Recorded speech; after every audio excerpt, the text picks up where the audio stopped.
যেভাবে হোক আমাদেরকে আপনারা পরিত্রাণ দেন। আমাদের বাংলাদেশের প্রত্যেকটা মানুষ এখানে ট্যাক্স খালটা সব পে করে, কিন্তু আপনারা সেই অনুযায়ী আমাদের কোনো আপনারা ব্যর্থ।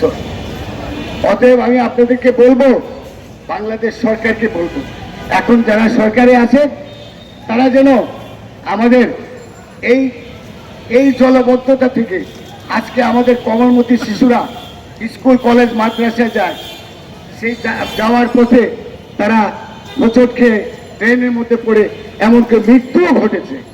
এগুলা আমরা প্রতিনিয়ত পেপার পত্রিকা ইউটিউব সব কিছুতে দেখতে পাই।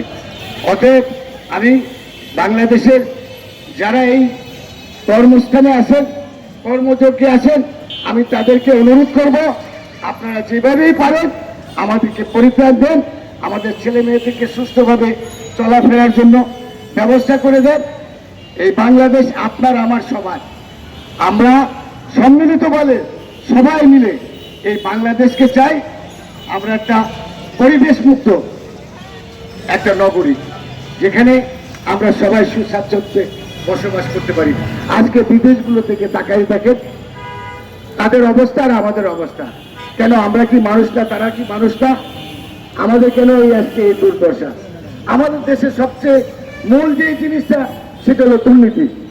এই দুর্নীতিকে আমরা আগে বয়কট করতে হবে এবং প্রত্যেকটা লোক প্রত্যেকটা জায়গা থেকে দুর্নীতিকে না বলতে হবে। এই দুর্নীতি থেকে আজকে সমস্ত কিছু সমাজের এই অবক্ষয়। আমরা চাই দুর্নীতিমুক্ত বাংলাদেশ, সোনার বাংলাদেশ এবং সুস্থ সুন্দর একটা বাংলাদেশ। আর আমরা এই জলবদ্ধতার মধ্যে থাকতে চাই না।